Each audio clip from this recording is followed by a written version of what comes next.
Hey, good morning everybody, it's Mike, and thanks for jumping on with me this morning. This is Go Out and List Month, right?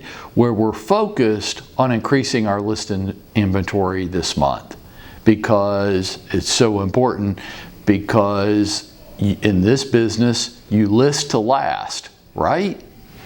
Okay, so far this month, we've touched on for sale by owners, the strategy there. We've touched on geographic farming and the 5-part strategy there. We've covered expired listings and the mindset and strategies to be successful in that area. This week, I want to cover five key listing concepts which will be critical to understand when positioning yourself as a listing agent. You got to get these 5 down so that you can position yourself and win successfully. Five different concepts. There's nothing to buy. We want to ask way too much for our house. Rates are increasing, so we're going to wait for the market to come back down. I don't want to move. I'm happy where I am. And number 5, why don't you just take less money? Why don't you just work for a lot less? Okay. Now look, we're running into this all the time. I know you are. If you're doing your daily activities, if you're marketing yourself or prospecting, whatever you want to call it, if you're not doing that, you're not running into anything. Nothing's happening for you. But for those of you that are completing your daily activities, you're running into these 5 all the time, right? Well, we're going to handle it each day this week. We're going to dive into this, and I want to not give you objection handling dialogue so much, because that would be to imply that all you have to do is develop some smart-ass remarks to say to people, and they're going to change their minds and list their home with you. And that's not true. It's just going to make you a smart ass, but the results aren't going to change, okay? But I think we have to understand the arguments and have some talking points around it, because I think that these people are amateurs. They're typical homeowners. They don't really understand markets, so they make up their own answers. And absent any reasonable dialogue, they think that what they think is right. It's not. There's flaws in there. We're going to dive into it this week. Let's take the first one. You know, Mike, we've actually thought about moving, but there's nothing to buy, or it's way too expensive even if there was. Okay, legitimate concern, right? But to me, when I hear people say this, and I think I'm like you, I hear people say this all the time. Well, there would be nothing to buy. We'd sell our home, but there's nothing to buy out there. That just shows a lack of understanding of the real estate market. It's not that there's nothing to buy. Our listing inventory is off a little bit compared to years past, but not that much. Not enough to account for the dramatic availability of homes when you want to show, right? It doesn't account for that. So what is it? It is this. It's Cheerios. What do you mean it's Cheerios? I mean this. If I was to go to the grocery store this morning and I wanted to buy some Honey Nut Cheerios cereal, which is my favorite. I'm not allowed to eat that stuff, but if I was, that's what I would buy. I'd buy me some Honey Nut Cheerios. Put some bananas on that stuff, and that is good. But then I go to Publix, and they don't have any Honey Nut Cheerios. And so I run over to Kroger, and they ain't got no Honey Nut Cheerios. And so I go to like a local store, and they got no Honey Nut Cheerios. I might surmise that Procter & Gamble doesn't make Honey Nut Cheerios anymore. They've stopped making them.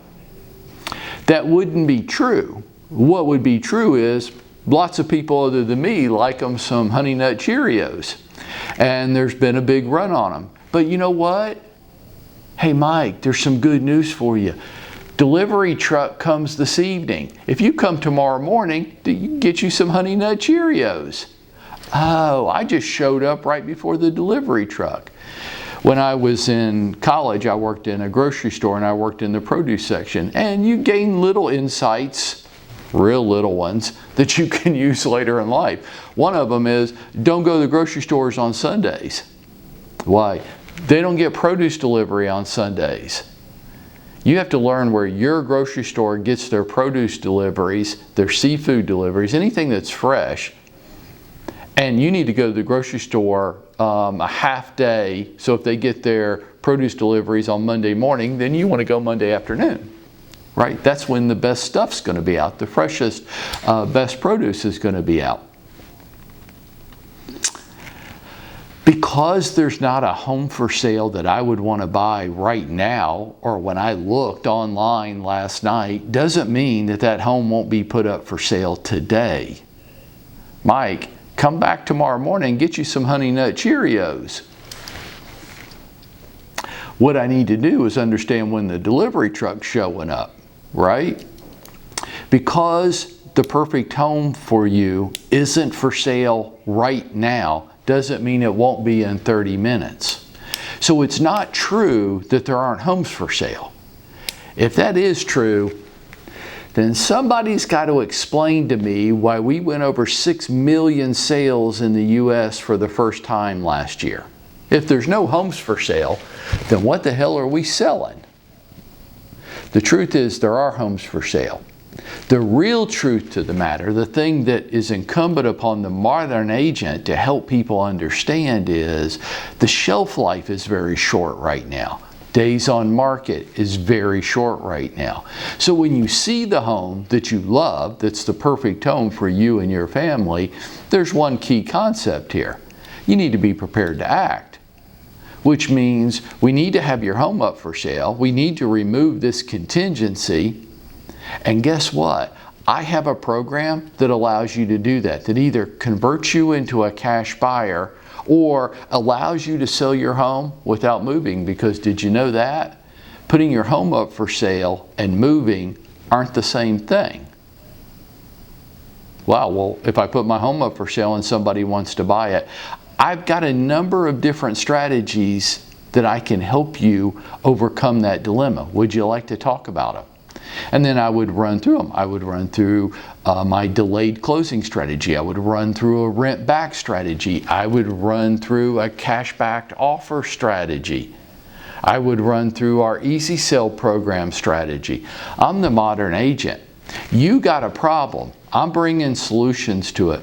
And if I'm clever with my marketing, if I am, I might put all these solutions under an umbrella with a catchy little name on it and say something like this: because you have this problem, I have this solution, my supercalifragilisticexpialidocious. Say that fast on a Monday morning. Marketing program. And it is built with these solutions to help you with this problem. And people go, oh. See, I was interpreting that there weren't any homes for sale, that homes just aren't coming on the market. No, that's not true at all. Homes are coming on the market every hour. The perfect home for you might be coming for sale in the next 5 minutes. Now, whether you know about it or not, or whether you're prepared to act on it or not, that's a whole different question. But you misinterpreted the marketplace. It's not a supply side issue that we're facing today. It's a demand side issue. Because we have 10 million millennials turning 30 this year, household creation. Because Wall Street's gotten involved in residential real estate to such a large extent and own over 27,000 single-family homes in Metro Atlanta as long-term rentals. Because of population migration, people moving from other parts of the country, and they want to live in the Sunshine States. And because of COVID. COVID simply changed many of the cultural characteristics of our housing market, where people feel like they are more transitional than ever before. That I'm not tied to a location because of my job, that I might be able to live anywhere. So let's do. And Atlanta's an attractive destination spot. Because of all of these factors, demand, oh, well, let's throw interest rates, because you can say, well, they're way up to 5. 5, that's still crazy low. Because of low interest rates, you can just tag that right onto the back end of all these other reasons. Because of all these things, demand's at a crazy level. Supply's still there, but it's getting soaked up so fast. So I have this program that's built to help you navigate through this. And that's what the Modern Agent does. Why don't you come join me at 9 o'clock this morning so we can dive into this in a little bit more detail so you can have your talking points and your strategy. And if you'll do all that, folks, that's how we go out and we make it happen for ourselves today.